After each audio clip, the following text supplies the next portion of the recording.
Всем привет! После долгих выходных мы снова выходим в эфир, и у нас тема немножко провокационная. Цена победы. Стоило ли защищать Могилев?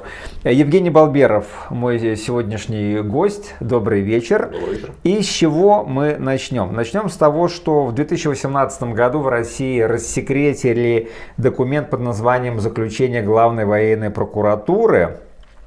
И оказалось, что никакого подвига 28 панфиловцев не было. Это была прекрасная история, созданная мозгом корреспондента газеты «Красная звезда» Александром Кривицким. И получается, что даже один из так называемых панфиловцев, вот одна из фамилий, один из 28, да, перешел на сторону врага. Человек работал в полиции немецкой, и в 1947 году его арестовали в Харькове. А на тот момент он даже был посмертно награжден званием Героя Советского Союза. Хотя он жил, как бы сам читал эти книжки, сам радовался и прикалывался, что так бывает. Почему я начинаю с героев панфиловцев? Потому что вот этот журналист Александр Кривицкий, это прототип в произведениях хорошо известного у нас Константина Симонова. Там есть такой прототип журналиста Гурского. Вот есть журналист Гурский, это и есть вот этот вот Кривицкий, по сути, да. И в романе «Солдатами не рождаются» Константин Симонов увековечил этого человека, а Константин Симонов, как известно, прах свой завещал развеять под Могилевым на Будническом поле. Евгений, и вот сейчас у меня главный вопрос. А есть ли такие фейковые истории в Могилеве? Ну, здесь непосредственно вот прям таких мы не можем наблюдать, однако вот такие проблемы, связанные с фиксацией, учетом определенных событий, личности, конечно, тоже наблюдаем, учитывая специфику того периода, событий вот этих военных, то здесь, ну, фейковые, не фейковые, то есть, ну, определенные споры отчасти до сих пор вызывает история того же Могилевского подполья. Если так вспоминать. То есть там долгое время считалось, что было здесь, не было его организованного как такового.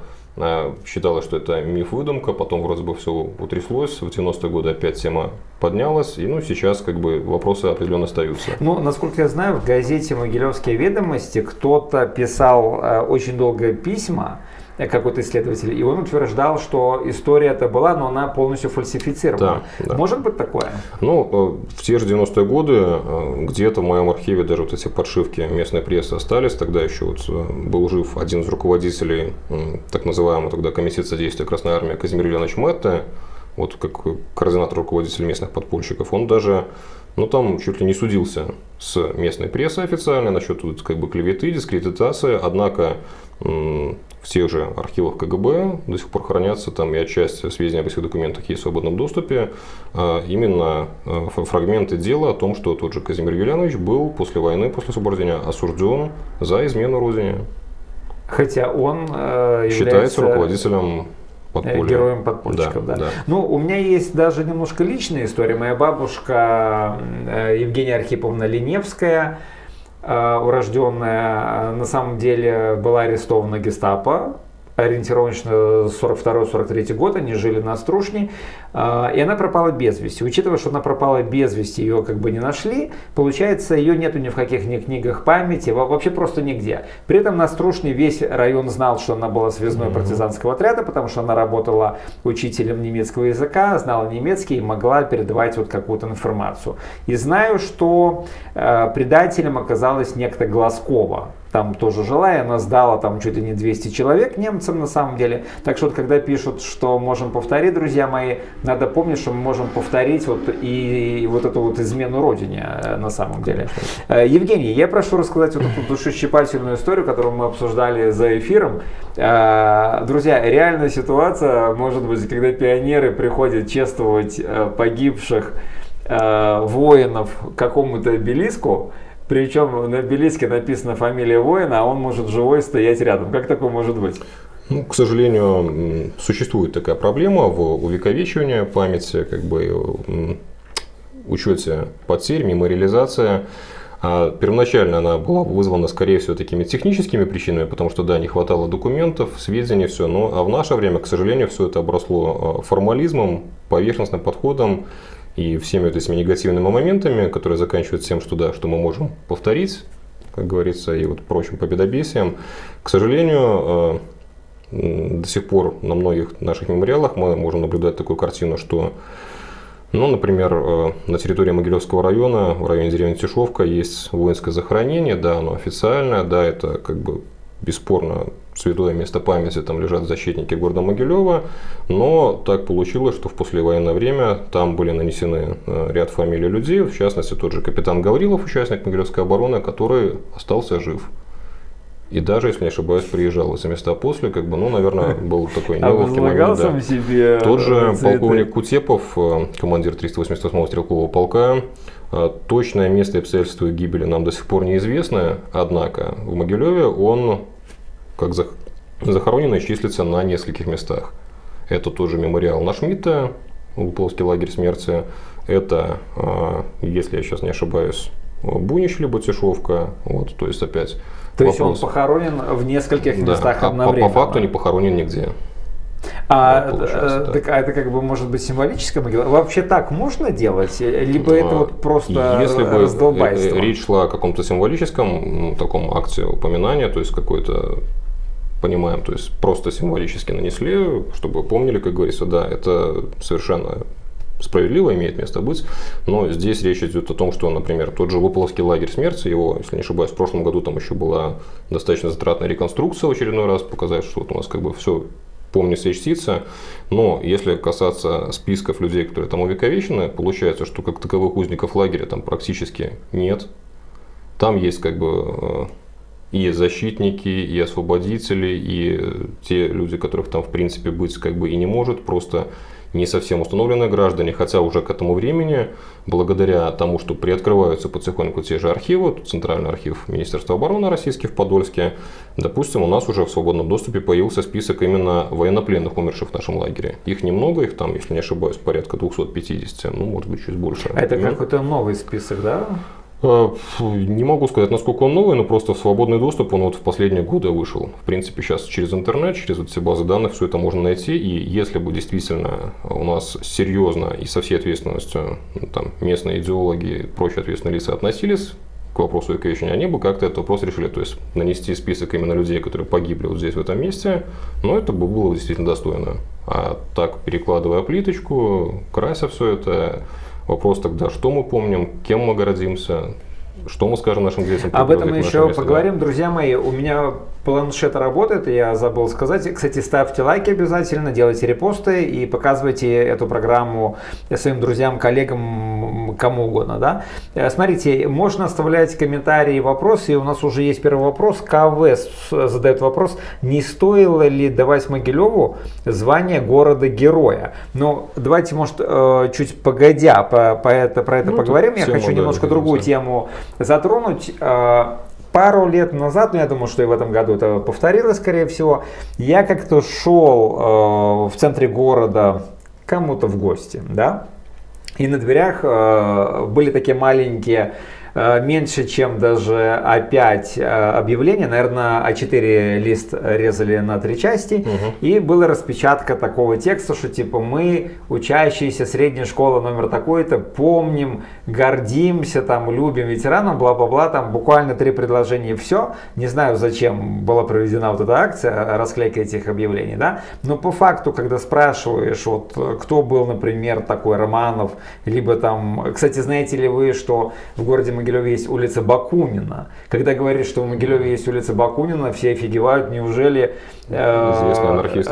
Да, известный анархист, автор там теоретических каких-то трудов, так увековечен в Могилеве. Оказывается, что это был просто генерал. Показательная история, это то, что вот мы тоже говорили за эфиром, на некоторых маршрутках написан микрорайон Фатино.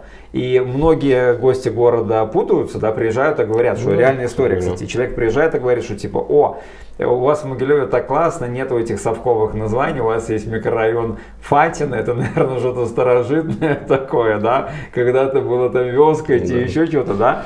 И вот эти вот дети, которые вот пишут вот эти вот все объявления, они же не знают, кто такой Фатин, не знают, кто такой Мовчанский. Вот что нужно сделать, да, чтобы либо ничего не надо делать, да, но чтобы детям дошло? Ну, нужно, в принципе, по-моему, ты проговаривал как-то накануне до этого, что уйти вот именно от этого формализма, от обязаловки, то есть ну, по сути, получается, мы говорим о патриотическом воспитании, там в школах, что да, все вот у нас правильно, все такие вот патриоты, но опять, как я говорю, уровень патриотизма, он просто вот так вот скачкообразно вырастает там на 9 мая, на 3 июля, а между ними как бы мы видим, что что где. Вот если мы зададим вопросы там тем же, ну, может быть, даже и стоило нам как-то прокатиться там на то же Фатино, которое не Фатино и прочее, спросить просто молодежи, а что, как, вот, что вы знаете. Тут... Так и ничего не знают, я про это и говорю. Да. Особенно вот если взять вот Мовчанский, например, да, есть улица Мовчанского, она же такая большая, спроси, что такое Мовчанский, кто такой, да? Тут, к сожалению, даже не только к молодежи вопрос, многие люди старшего поколения, вряд ли окажемся неправы, тоже вряд ли вспомнят, как бы, ну да, это какой-то деятель, а что, кто с чем связан. Ну смотри, Мовчанский, он же, ты как историк будешь знать, да, он же был как бы подпольщик, руководитель партизанского движения. Мы уже говорили 15 минут назад, 10 минут назад про то, что, возможно, история партизанского движения фальсифицирована. Так вот, Мовчанскому, вот то, что назвали его именем улицу, это правильно, либо нет? Либо может оказаться, что Мовчанский не имел к этому отношения?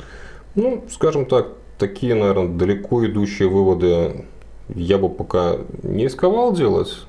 Все-таки. Ну, как бы история такая, не любит таких поспешных выводов. Когда будет у нас полный массив документов, надеемся, что мы дождемся открытия как бы наших архивов. А сейчас еще нет их. Полностью пока еще мы... То есть мы можем говорить, что, как бы, скажем так, та официальная картинка, тот нарратив, который там с советских времен перекочевал в нашу белорусскую современную какую-нибудь историографию, он, скажем так, немножко, мягко говоря, немножко приглаженный, приукрашенный, может быть, неправдой. Отчасти, да. Это, кстати, как 28 панфиловцев. Там же в России сейчас идет дискуссия, все понимают, что их не было, но героический подвиг, стоят же памятники по стране им. Вот их убирать, не убирать, и приняли решение, что давайте не убирать. И вот вопрос, и у них идет дискуссия в обществе, да как не убирать, если их не было? А им говорят, что типа, вот как-то вот выросли уже поколение с этой легенды, да, пусть может остается в виде эпоса.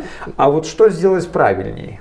Вот если, возьмите Терехин, да, никто же не знает, кто такой Терехин, да, Терехиных было вообще несколько. Я так понимаю, что в Могилеве это летчик. Здесь мы касаемся, летчика, который героическими своими подвигами прославил себя, здесь в том числе и в небе над Могилевом. Да, просто есть Терехин, который прославился там в Казахстане где-то. Ну, вопрос однофамильцев, он, как я тоже могу рассказать, по тому же Могилеву тут можно, наверное, более десятка примеров привести. Там и улица того же Миронова, который отнюдь не Андрей Миронов, там артист, как многие наши российские гости удивлялись, или там улица Островского, то есть здесь кто Островский, это был и драматург, это и наш «Как закаляла сталь» писатель, в честь, собственно, которого там это все называлось, и много-много других примеров. Вот тут дело в том, что... Кстати, и улица Романова может читаться как улица царя Романова, например. Хотя на самом деле это тоже оборона Могилева. Ну, тоже у нас музей областной имени Романова, только Евдокима Романовича, который местный археолог, краевед. Это уже третий, как бы, Романов, который бывал в Могилеве. Смотри, а как вот правильно, может быть, не называть тогда солдатами улицы, чтобы дети не путались? Просто ладно путаются, но начинают же нести ахинею просто. Их заставляют в школе это делать, писать рефераты какие-то, да? И они начинают за головой что-то там выдумывать. Поэтому, в первую очередь, я все-таки сторонник того, что нужно не заставлять, не давить, то есть не вовлекать детей, молодежь и самих себя вот именно вот в эту ахинею. А дальше как-то оно само собой все и расставится. Потому что если сейчас вот опять у нас любое какое-то мероприятие официальное, там конкурс, викторина, все сводится именно к обязаловке, то есть детей пугают, что не поставим оценку, учителей пугают, что не выплатим премию, директоров там в РАНО пугают, что мы вас там тоже за показатели там тоже по голове не поглазим и так далее. То есть это вот такая получается какая-то... Система домино такая, да? Вот один упал и повалил вопрос, все остальное. Тогда, и для чего и для кого это нужно? Чем тогда мы гордимся и что мы помним? Смотри, а если вообще вот так не делать, откуда дети будут узнавать, там, например, там, про Романова или там Терехина? Ну, скажем так, в пределах школьной программы все равно в той или иной степени этот материал должен присутствовать определенно, но именно перегружать вот с такими перекосами, тем более, когда это идет, как я вот еще раз подчеркиваю, то есть на протяжении там, всего там учебного процесса об этом речь не идет, то есть мы так резко к определенным датам вспоминаем все, рисуем вот наши плакатики, вот эти записочки там А4 или меньшего формата, сразу чем-то так гордимся, попутно там не вылезая из своего там гаджета. Но оно резало тем, что было очень дешево. Там еще качество печати было такое, явно в принтере кончались чернила, и это немножко просто коробит. Тут вопрос-то чисто, особенно учитывая то, что ветеранов-то сейчас действительно ветеранов осталось, по сути, считанные единицы. Может быть, 90 лет должен быть, 93 года должен быть ветераном настоящему. Как бы действительно стоит задуматься, в первую очередь, нашим руководителям, идеологическим работникам и прочим. Вот эта вся мишура, может быть, на эти средства, пусть небольшие, лучше с теми же детьми прийти в гости к тому же ветерану, которых осталось, опять-таки, не так я мало, думаю, что и что-то ему полезное смотрите, сделать. нужно ли это ветеранам? Просто москвичи тоже подсчитали, что если учесть, что 17-летние люди были участниками парада на Советской площади, на Красной площади в Москве в 1945 году, на 9 мая, им должно быть 93 года. Если человеку 93 года приходят дети, мне кажется, уже ему хочется, чтобы они подальше ушли просто человеку. Тут тоже момент есть, 90 лет это же такой возраст. Опять-таки, то есть просто связаться там, с родственниками, с кем-то, перевести хоть какие-то там средства, может быть, выяснить, что может лекарства какие-то надо и прочее. То есть, опять-таки... Ну вот поделиться деньгами, это то, что всегда жалко. Вот. Окей. Закрыли. Да, я, кстати, думаю, что вот если предложили поделиться деньгами, но вот учителя тоже точно бы не скинулись. Они бы сказали, так зарплаты маленькие. Но в то же время это их не смущает, когда они скидываются на подписку какую-то, на какой-то там Красный Крест, на строительство библиотек и прочего. Вот, может быть, стоит те же деньги пускать во что-то реальное и полезное. Кстати, это был бы вариант. Вот. Смотри, еще один вопрос. Я специально уточнил. Оказывается, после войны было 2 парада. Там 45-46 год, а потом до 1965 года не было никакого Дня Победы на самом деле. И выходного не было. И выходного не было. Да, получается, что не 75 лет празднуется День Победы, а всего лишь 50 лет, и празднуют сейчас те, кто к этому отношения не имеет. Смотри, а может вообще убрать этот День Победы?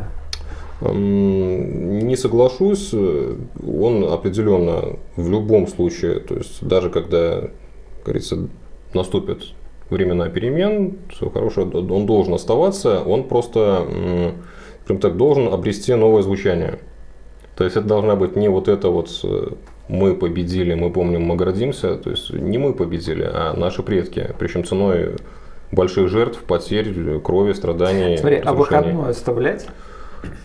Здесь... Ну просто если люди не воевали, какой им выходной? От чего они Есть такой момент, ну, скажем так, я думаю, что уже вот эту конкретику это как бы так или иначе решится. Самое главное, чтобы вот именно мы пришли к тому, что уйти от лозунга, что можем повторить, сейчас тут будем с нашего, как у нас говорят, клочка земли грозить тут всем налево и направо, непонятно только чем и кому, а к тому, что это действительно никогда снова не должно повториться, это скорбная дата, это тот же день поминания своих предков, усопших как та же Радоница, только в более глобальном масштабе, потому что, ну, действительно, это событие глобальное, повлиявшее на каждую. Смотри, а с другой стороны, ну, если есть Радоница, то зачем тогда День Победы? Потому что я продолжил свою мысль, просто вот в комментариях московских авторов я прочитал еще такую штуку. Оказывается, в Москве сразу после войны Сталин дал какое-то распоряжение всех инвалидов войны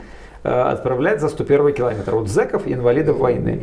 А в 80-е годы кто жил, тот в Могилеве может вспомнить. Я вот помню на улице вот Вавилова Циолковского сейчас, да, там был такой дядя, он ездил на каталке, на такой на подшипниках, да, и у него были такие деревянные какие-то, вот я не знаю, вот отталкиваться такие штуки. Он, по-моему, был обувщиком. И меня всегда удивляло, как такое может быть, что вот этот вот ветеран войны, да, а он вот так, а у него, да, отняло 2 ноги, и вот так вот он жил. И получается, что здесь же есть еще определенный цинизм Дня Победы, да, вот да. инвалидов-то там мы не видели, там всегда идут бравые какие-то пенсионеры, бравые военные, идет парад, а реально тех, кто потерял там, например, ногу, руку, их же не было. Ну, вот поэтому соглашусь вот с этим тезисом, соглашусь. То есть, и как День памяти в каком-то виде, то есть официально на государственном уровне он должен остаться. Но именно вот исходя из того, что это не бряцание там, оружием, там, вот это будафория победобесная всякая, это не запрягание там, детей в какие-то нелепые наряды, там, или как сейчас в столице там вообще каких-то кукол нарядили. Я там фотографии посмотрел, конечно, додумались. Ну, да. Просто доходит до трэша. Да, абсурд полнейший. Еще, вот, чтобы закончить эту тему, да, добавлю, что Валентин Фатин погиб в возрасте 23 года. То есть у детей есть какое-то такое вот ощущение, да, что ветеран войны это такой вот дедушка с медалями. Вот. Нет, человеку было 23 года и все, он просто погиб и его нет. Причем, да, окей, переходим к следующей теме, к вопросу вот КВ возвращаемся. Не стоило ли давать Могилеву звание города-героя? Напомню, он город-орденоносец. И сейчас вот главный вопрос этого его эфира. Стоило ли вообще защищать Могилев, учитывая, что немцы без проблем прошли Минск, без проблем воевали уже там в Смоленске, а в Могилеве еще держалась оборона. Причем 10-11 июля 1941 года вермахт начал наступление по линии Копысь, Шклов, Могилев, Баркалабово, это под Быховым, и под Баркалабово спокойно они форсировали реку Днепр. Получается, взяли там все в кольцо, и вопрос, зачем? Ну, тогда начну вот именно с вопроса об обороне, потом мы перейдем к вопросу там, о городе-героя, потому что да, это логичная будет причинно-следственная связь. Ну, что касается обороны, то изначально, то есть как историк, я должен начать с того, что история не терпит сослагательного наклонения, то есть стоило или не стоило, то есть состоявшийся факт, понятно. Почему я задаю этот вопрос? Потому что в Москве, вот в центре всего вот этого психоза 9 мая, ведется спокойная дискуссия, что вот стоило то же самое, как блокада Ленинграда. Да, это такие то есть темы. это просто у них они спокойно обсуждают. И почему нам не обсудить в Могилеве? С этой точки зрения, да, есть тоже такие разные мнения, то есть они в принципе всегда бытовали в той или иной степени, то есть опять-таки почему так получилось? Понятно, что Могилевский рубеж обороны, почему придавалось ему большое значение, это исходя из природно-географических военно-стратегических особенностей, в первую очередь. То есть это Днепр, последняя водная крупная преграда на пути к Смоленску, Москве. Смотри, это очень хорошо, но при этом река Березина, которую боялся аж Наполеон еще. Ну, да? Это немножко другое уже получается. Да, но вот получается, что вот на Березине тоже можно было зависнуть, но нет, они спокойно пересекли Березину. Там получилось, да, быстро, стремительно это сделать, поэтому, опять-таки, это та же причина, что вот как раз-таки после того, как перешли Березину, именно в Могилев как бы все силы стянулись. То есть это отступающая дивизия, причем там части Красной Армии еще от западной границы, из Белостокского котла, многие сюда стянулись и так далее. Многие подтягивались, как ТР-172, которая здесь вот у нас увековечена на Буйническом поле, именно подтягивались непосредственно к Могилеву, аж из-под Тулы, то есть сюда. То есть этому придавалось значение, это готовилось, и они именно прибывали сюда стоять, насмерть, пусть как бы громко это не звучало. Другое дело в том, что уже исходя из реальной обстановки здесь, руководство обороны, это и командующий 61-м стрелковым корпусом, уже упомянут нами тут генерал Бакунин, и другие командиры, которые трезво оценивали обстановку, они понимали, что нужно так или иначе рано или поздно отходить, тем более, что начались проблемы со снабжением, потом спустя короткий промежуток они оказались уже в полном окружении, то есть не было вообще никакого снабжения, речи о нем не шло, но здесь Ставка Верховная, непосредственно Сталин, вмешались в ситуацию и дали указания сделать, как цитату могу привести, Могилев вторым Мадридом. То есть полностью держать его до последнего патрона, до последнего бойца. И умереть. И умереть здесь, да. Но опять-таки до этого не дошло в какой-то степени, хотя многие здесь остались. Все-таки к 26-27 июля было принято решение выходить из Могилева, то есть, причем разрозненно выходили там и части 172-й дивизии. Когда было уже поздно, да, собственно говоря. Даже несмотря на уже трагичность и отчасти абсурдную ситуацию, что в принципе, уже уличные бои, все, немцы, понятно, они не то что в городе, они уже под Смоленском, по сути. Нужно еще как-то пробраться к своим. По следам этого события, трагического и героического одновременно, та же Ставка, она направляет телеграммы о том, что Бакунина отдать под суд, всем вернуться обратно в город, держать его до последнего. То есть вот здесь уже действительно вопрос, то есть, а для чего и зачем?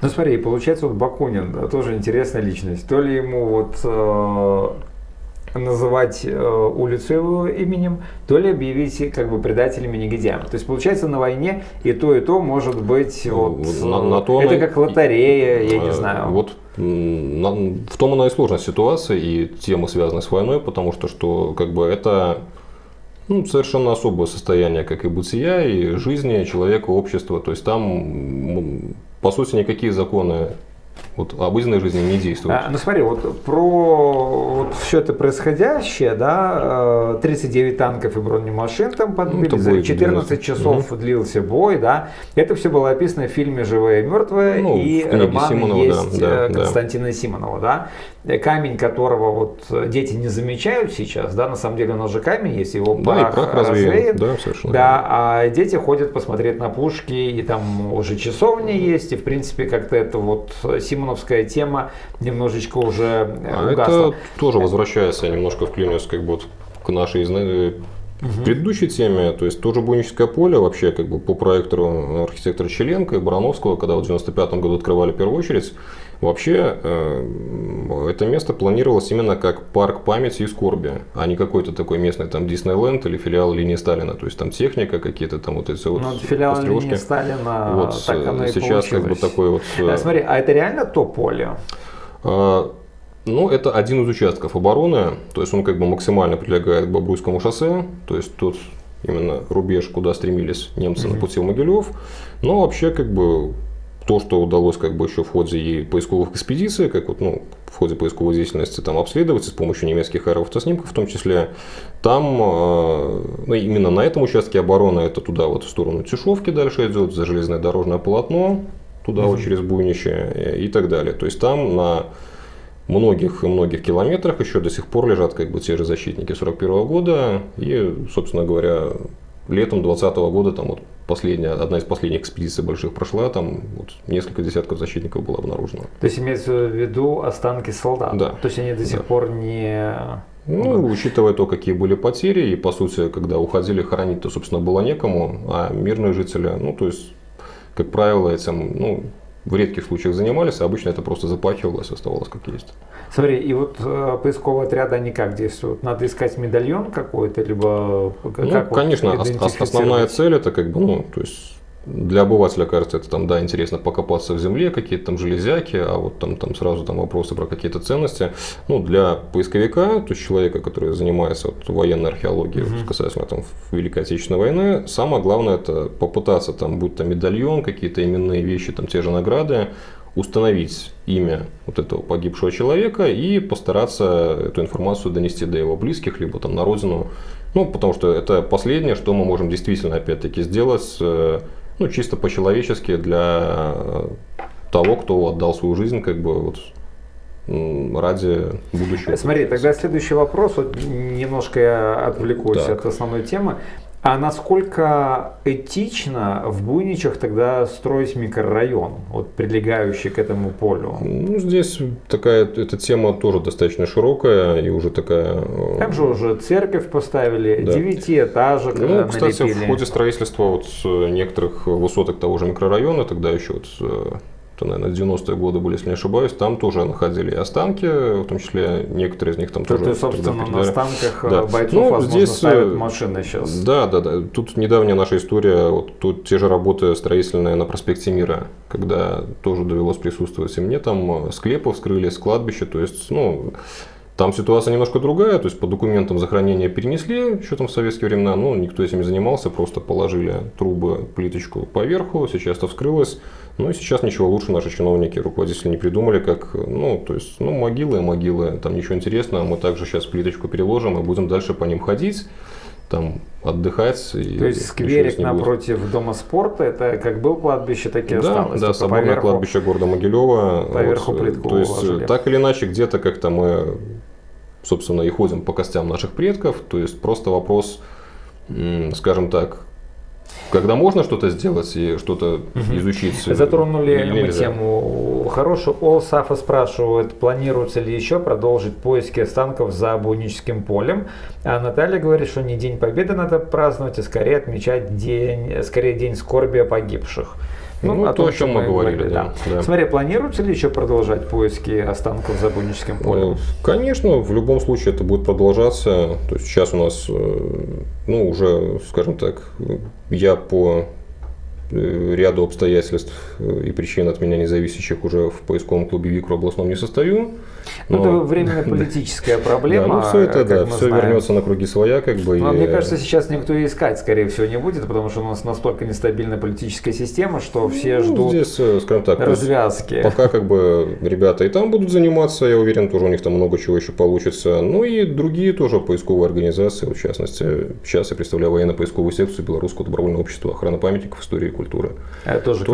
Тоже будем работать, будем искать в соответствии с законодательством, все как бы. Олсафа планируется, отвечаем на вопрос. Сейчас вернемся к этому произведению «Живые и мертвые». А может ли быть такое, что Симонов тоже приврал? И может быть, вот то, что мы знаем о Буническом поле, может быть, было совсем не так все?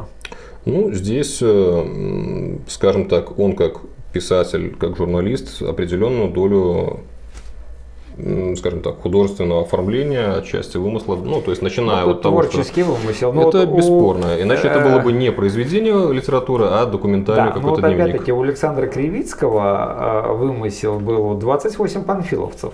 Да, то есть он просто с головы их придумал и все. Здесь, в отличие от него, то есть у Симонова здесь реальное как бы событие, реальная локация, по датам тоже все это, в принципе, тут, возможно... Более документально. Да, он же попал туда как корреспондент, ему нужен был материал, и как бы здесь, что называется, так сложилось, что он попал как раз вот по итогам вот этого знаменитого горячего дня боя, где было подбито 39 единиц бронетехники, и вот это все так хорошо легло. Другое дело, что просто мы на самом деле... Смотри, я извиняюсь, то есть это он просто увидел 39 единиц. То есть я так понимаю, что их скорее всего уже было больше, либо меньше. Здесь, скажем так, заслуга в фиксации этой техники принадлежит больше фотографу Павлу Трошкину. Вот его знаменитые фотографии, он как напарник, получается, по заданию редакции Симонова прибыли они. Вот благодаря тому, что он фотографии эти сделал, да, там есть элемент фотомонтажа в плане того, что как бы они там сгруппированы ближе, там все там, да, понятно, что, скажем так, не все 39 это были там именно танки, там были и бронетранспортеры, различная другая техника, но тем не менее здесь... То, что мы как-то обсуждали, то, что стране нужны были герои, подвиги и так далее.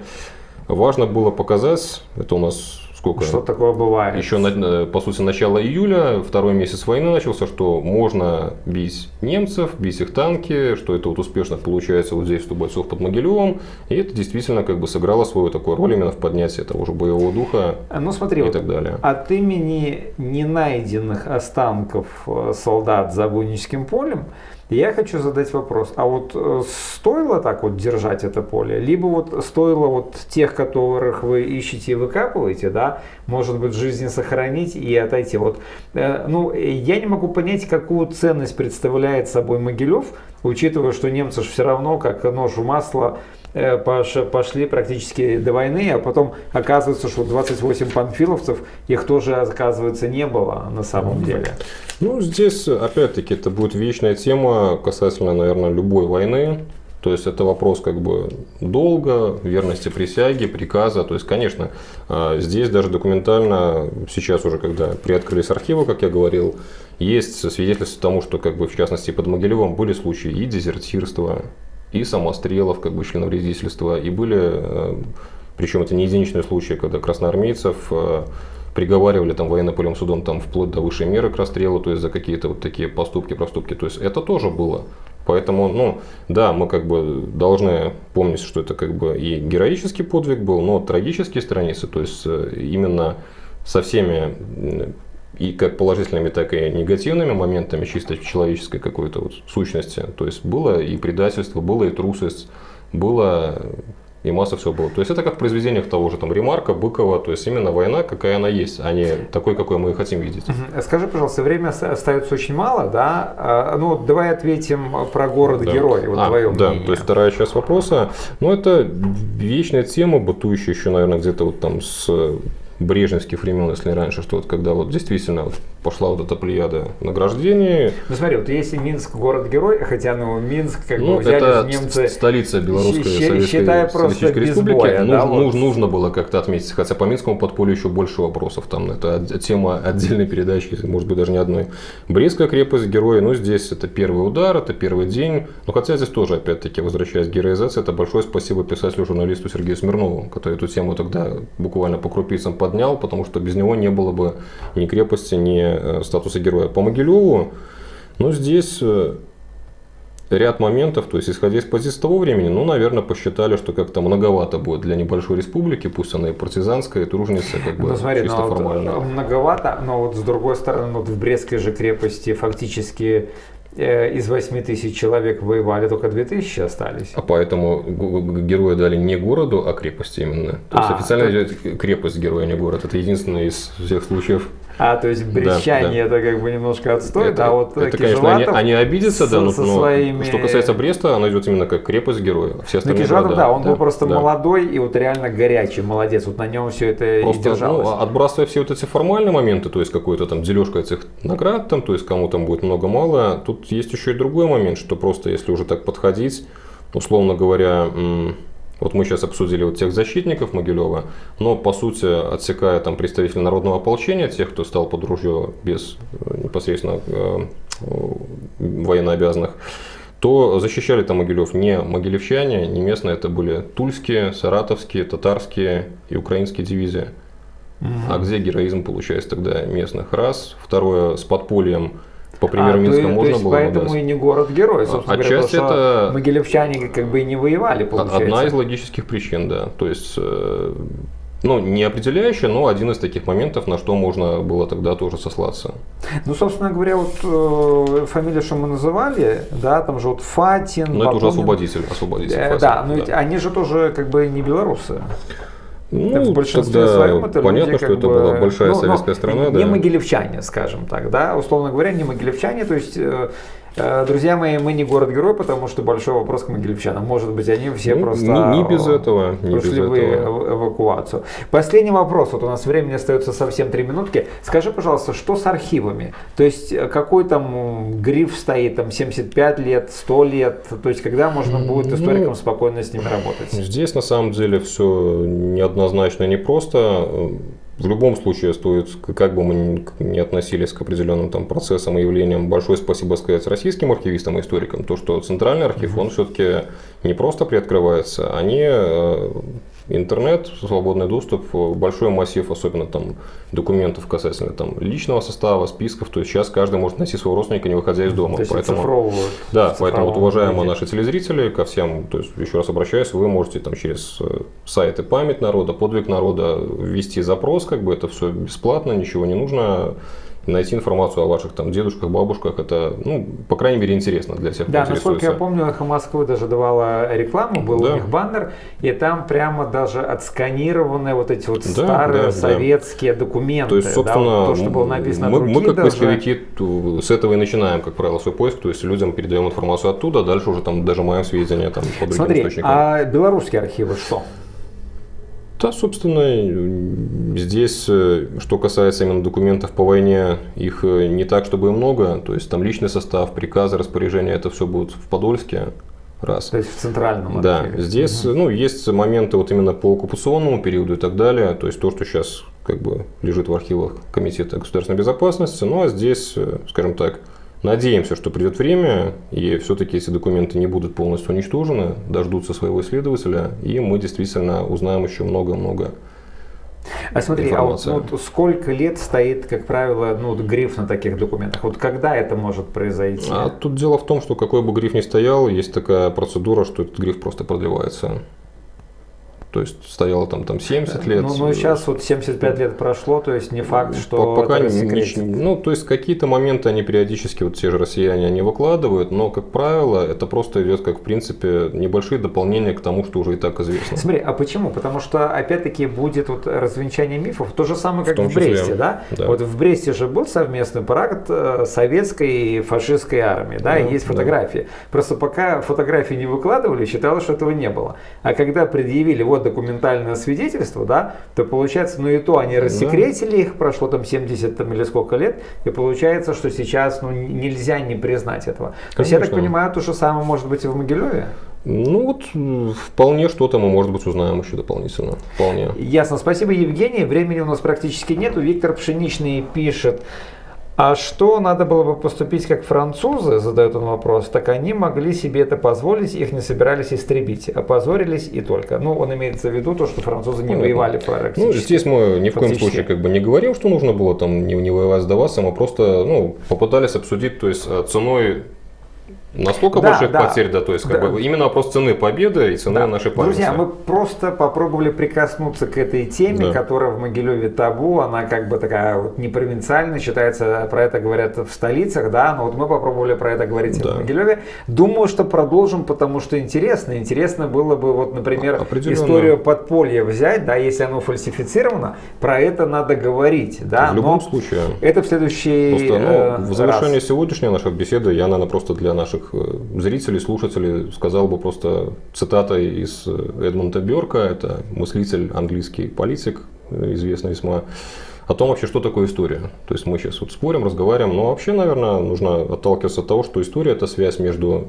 живущими ныне, умершими и еще не родившимися. Поэтому об этом стоит говорить, это стоит изучать для того, чтобы, как говорится, у нас было и настоящее получше, и будущее. Евгений Балберов был сегодня у нас в гостях. Программу вел Александр Бураков. Берегите себя. Всем до свидания.